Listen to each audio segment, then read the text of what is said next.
I'm Rob Skinner, and this is the Rob Skinner Podcast. What if most of what we call Christianity, God doesn't call pure? If you stripped away church culture, titles, traditions, what would faith actually look like?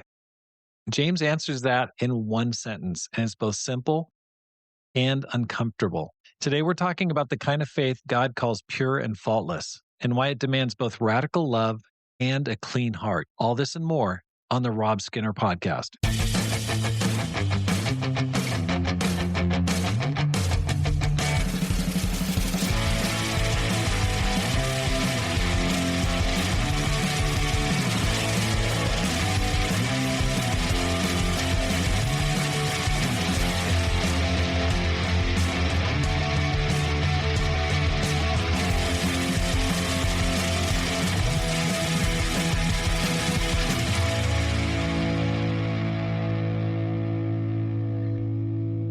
Welcome back to the Rob Skinner Podcast. My goal is to inspire you to live a no-regrets life, make this life count, and multiply disciples, leaders, and churches. What does real Christianity look like? If you stripped away the labels, the traditions, the church culture, what would God actually call pure religion? James gives us the answer in one sentence: to look after orphans and widows in their distress, and to keep oneself from being polluted by the world.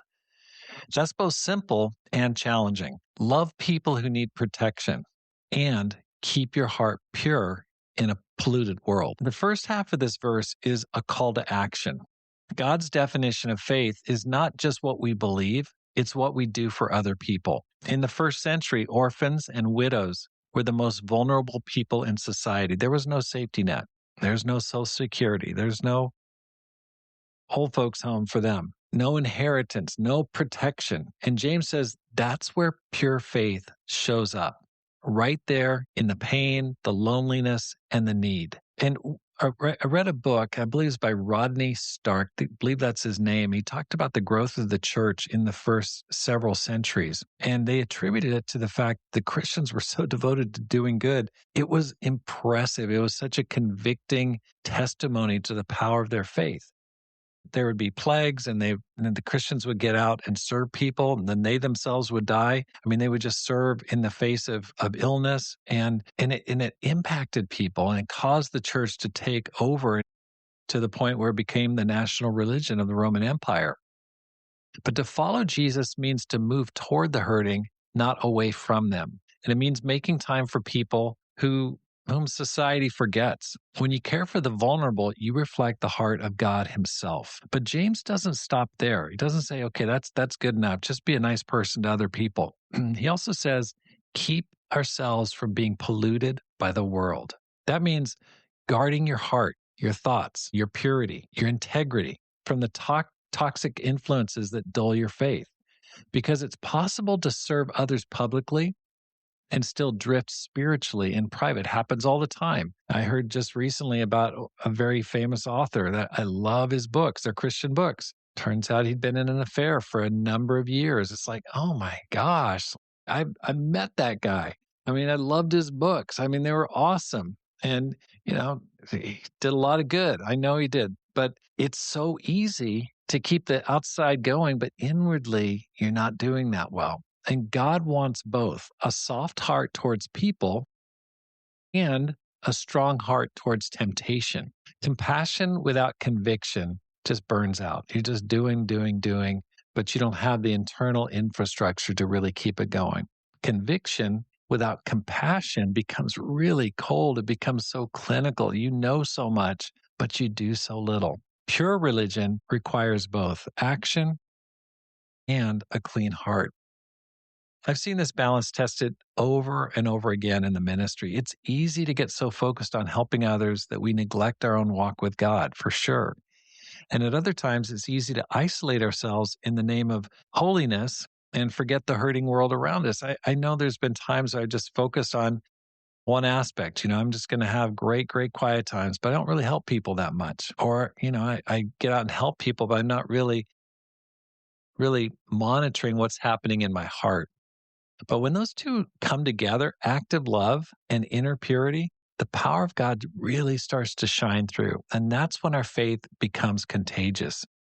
Recently, Pam and we went to a soup kitchen and we just started, we got to help. We got to do something. We've been real active in the mission, saving souls. That's good. That's a great way to help people for sure.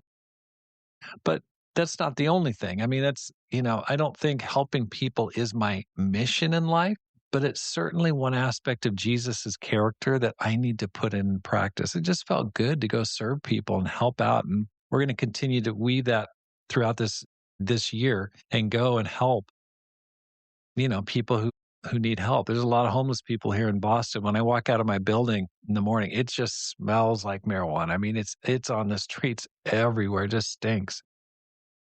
I started carrying cash to help all the street people, just so many beggars all around here, just drifting around on the streets. And it's so easy for me not to carry cash. I rarely use it, don't really need it. I use my card, debit card or credit card so much more often. But I just had to go to the bank because I'm like, I can't give them a credit card. I need to give some money. And I know that I'm sure that they've got really bad habits that have led them to where they're at. But Jesus said, hey, don't turn away from the person who asks you. I'm not going to ask questions. I need to give for my own heart, for my own sake, instead of being a hard-hearted miser. I'm also working on cutting out the pollution in my life. So I'm trying to keep my skin in the game here with serving people, but also just cutting out the pollution in my own life. Like I think I've mentioned before, I'm putting my phone to bed at 9:00. My phone, I just plug it in right over here and just leave it. So I'm not scrolling in bed at night. I don't see something I shouldn't be looking at. No screens after 9:00. That's what I'm going after. And also just more careful screening of what I'm looking at, what I'm consuming with my eyes. Super, super important. I want to keep my heart pure because I feel like, listen, I know God has good works prepared in advance for me to do. I'm Christ's handiwork, created in God's image to do good works, which He's prepared in advance for me to do, Ephesians 2:10. But if I don't clear out the ignoble parts of my character, if I'm not active in serving, I won't be useful to God. I'm valuable to Him, but I'm not useful if I'm polluted and just choked. And so that's what I'm working on. So ask yourself today, who around me needs protection, encouragement, or help? Who could I just help? Who could I just stop, give a little more time? And what in my life might be quietly polluting my heart? Is it your media habits? Is it your pride? Is it your words? Is it your schedule? Maybe you just got a lot of, bad words you're saying or thinking in your mind. Maybe it's your schedule. What's polluting you? What's just gumming up the system where it makes you feel unholy and unspiritual and doesn't make you feel closer to God? God's will is not mysterious here. He calls us to do good and to stay good, to love people deeply and to live purely. That's not legalism. That's alignment with the heart of God. So if you want a simple definition of what it means to be a 10x Christian, which I've talked about, and it's the name of my book, James 1:27 might be it. Love radically and live purely. Look for someone today who needs help and give it. Don't run away. Don't ignore. Don't cross the street. Then look inside your own heart and keep it clean. It's time to do a little early winter cleaning. And that's the kind of faith that God says is pure and faultless. And that's the kind of faith that changes the world. Thanks for listening. Here's how you can help support the program. Go to my website, robskinner.com, and sign up for a newsletter. I want to keep in touch with you. I'm really trying to just build connections. And there are so many people. I have almost 250,000 downloads on my website or my podcast, which is awesome. But there are many people that have listened and I haven't kept in touch with. I want to keep in touch with as many people as possible. I want to be an encourager. I want to be a builder upper. I want to support you in your faith. I want to grow, but I want to help other people. I just feel like, hey, that's part of my mission.